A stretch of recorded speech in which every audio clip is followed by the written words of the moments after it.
spin. Bold, full. Bangladesh are back in this.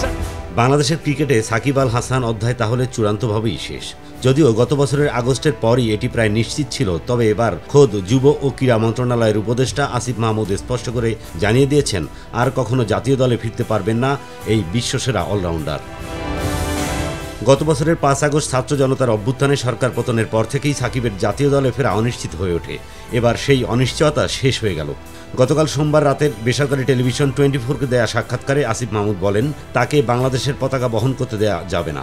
বাংলাদেশের জার্সির পরিচয় বহন করতে দেওয়া এটা আমার পক্ষে কোনোভাবেই সম্ভব নয়। ইতিপূর্বে আমি বিসিবিকে না করলেও এখন বোর্ডের প্রতি স্পষ্ট নির্দেশনা থাকবে, সাকিব আল হাসান আর কখনো বাংলাদেশের টিমে খেলতে পারবেন না।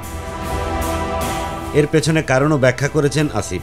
বলছিলেন, যতবার তিনি দেশে ফেরার জন্য আবেদন করেছেন, খেলার কথা বলেছেন, সব সময় দাবি করেছেন আমাকে জোর করে নমিনেশন দেওয়া হয়েছে।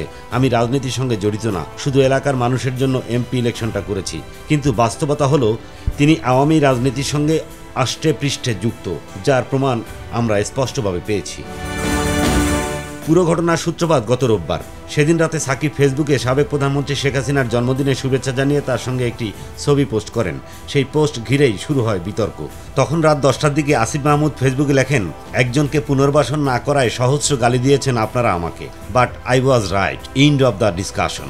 এর কিছুক্ষণ পরই কিংবদন্তি ক্রিকেটার সাকিব পাল্টা স্ট্যাটাসে লিখেন, যাক শেষমেশ কেউ একজন স্বীকার করলেন যে তার জন্য আমার আর বাংলাদেশের জার্সি গায়ে দেওয়া হলো না, দেশের হয়ে খেলতে পারলাম না।